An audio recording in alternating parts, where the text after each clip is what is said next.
Lunatic, I am the new moon, a dark orb in an indigo sky. My darkness shivers a rhythm of ebony. I sink into nothingness, everything. I am a sliver of light, a polished shard ready to bleed. I am a quarter parcel of growing illumination. My harlequin face telling half-truths, breathing in the crisp volume of the night and swelling my belly on wind and rain clouds. Full circle, full cycle, I am shimmering, brimming, shining with expectations, ready to burst full. Tonight, I howl at myself. Oh! I like that.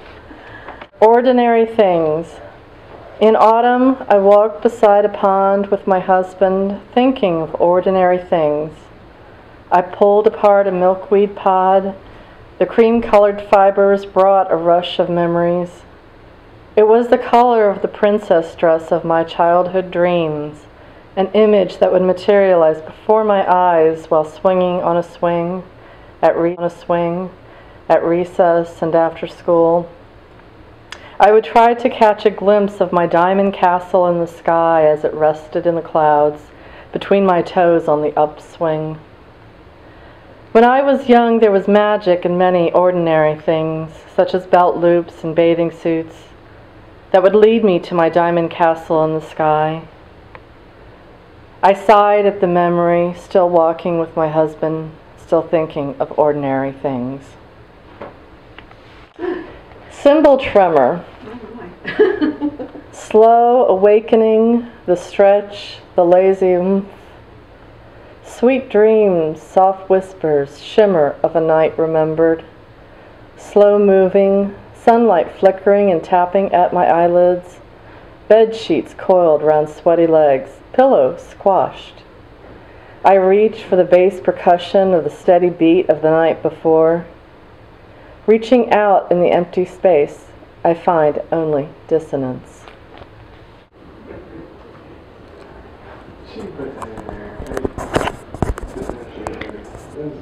Testing one. Titanic battle tips the universe. Wimpy diplomatically advises restraint. No one listens. No one understands a thing except this. With spinach consumed, the muscles grow hard. Tisk. With one arm, Popeye lifts his anchor tattoo, swivels his bursting biceps, and punches Bluto on the nose. Flash! A fireball explodes, flickering up, out, and away. Lights out, Bluto. A lights out world. Thank you.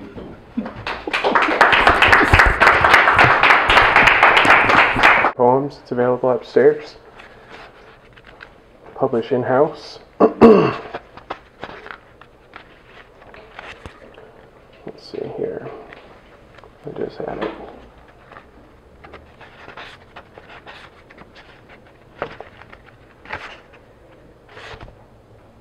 This poem is called Willie Nelson. There are police officers, sheriff's department, in southwestern Kentucky, town of Franklin, who scoff at the undeniable clairvoyancy of the one and only Willie Nelson. They balk at family road trips on the back roads. Sketchy. Why? From where? When? Who? Russellville? Walgreens? Did you cross anybody the wrong way on the way up here? Stare into my mag light. They are no longer air-breathing brothers of the human race. What they breathe, they consume like desert manna. They eat, breathe, drink, piss, suspicion. But Willie, oh Willie, stuck in a glass cage in a Nashville knickknackery, a bound captive to purveyors of chintz, Willie is different. He told my brother, right before Andy bought his fancy Stetson hat, that you are the invention of your own imagination. This is your birthright. He told Autumn of her understanding mother and advised her to develop a thicker skin, and happiness would be hers. Willie Nelson told me to curb my temper, which is impossible. Be patient. Lucky number is 2. Don't let so many opportunities pass you by. But he never said anything about the cops, though. So I guess that's my job. Avoid Simpson County, Kentucky. And this is an environmental poem. It's called Mountain News Network. Breaking story. The county is on orange alert this morning after area residents reported the overnight kidnapping of mountains. Over 500 Appalachian mountains gone. It's as if they packed their bags and up and left us, said a local wide-eyed grocery store cashier. Lonely Cayford, abandoned by giants, made gigantic in your loneliness, your solitude in the echo of mountains dispatched. Orphan Appalachian, shutter fly rock from your frightened crags. The proudest among us will die alone. The proud always fall alone. While Larry Gibson knells the death toll for his murdered dogs and his Cayford condemned. And I'll do one more. And this last one I did for the Inkslingers Theater, which is a theatrical group of poets that meet here in the Underground 9 studio on the first Friday of every month. So a week from today, we will be performing Inkslingers Under the Big Top, which will be somewhat circus themed. And this is called The Veteran. I am a veteran returning from war. A war that still rages. A war that has ravaged the lives of millions for at least 1,000 years. I joined the fight at Haymarket Square and followed the struggle through the Deep South, through an all-night vigil for Sacco and Vanzetti, with Zapata and Villa on the throne in Mexico City, roared for weeks with the Wobblies in Seattle, and at the Battle of Blair Mountain, at Berkeley, Wright State, Watts, Pine Ridge, and Wounded Knee, and I clambered over the hills of choking Chiapas with Ramona and Marcos, who promised the promise of daylight for darkness people. Our numbers are many. Our numbers have always been many. Many to suffer, many to die. The eternal dollar of the unsated tongues, the unstuffed bellies, the ungrown spirit. We are numerous and celebrant. A frothy tidewater teeming toward the sandbar shore cannot be wrangled by the troops they send after us, to shoot us, to drown us, to hang us, because our stomachs have the audacity to growl. We will never be silent.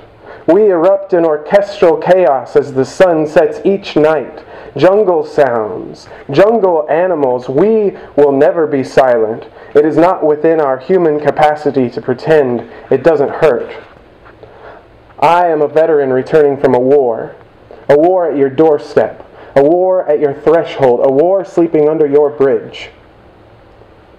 And there are those that tell us it is he and she who can suffer the most who will be victorious.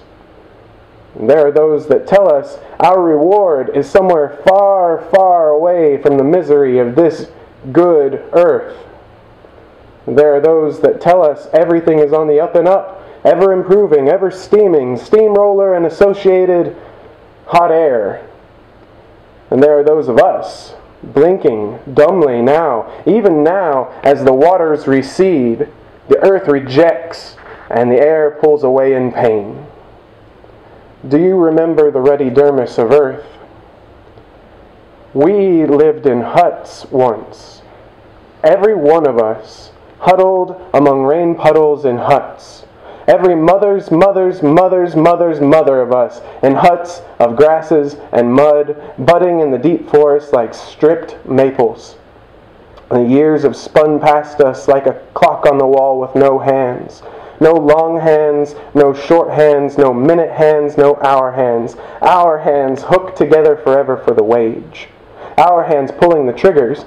Our hands hauling the load. Our hands chapped and cracking, our hands covered in not just our own blood. I am returning, a battered, bleeding relic of this war. For my comrades beneath the bridges in this city, for the millions of my compatriots whose nationality is no place, I raise my weapon words again against the destroyers. I can barely escape the terror. Thank you.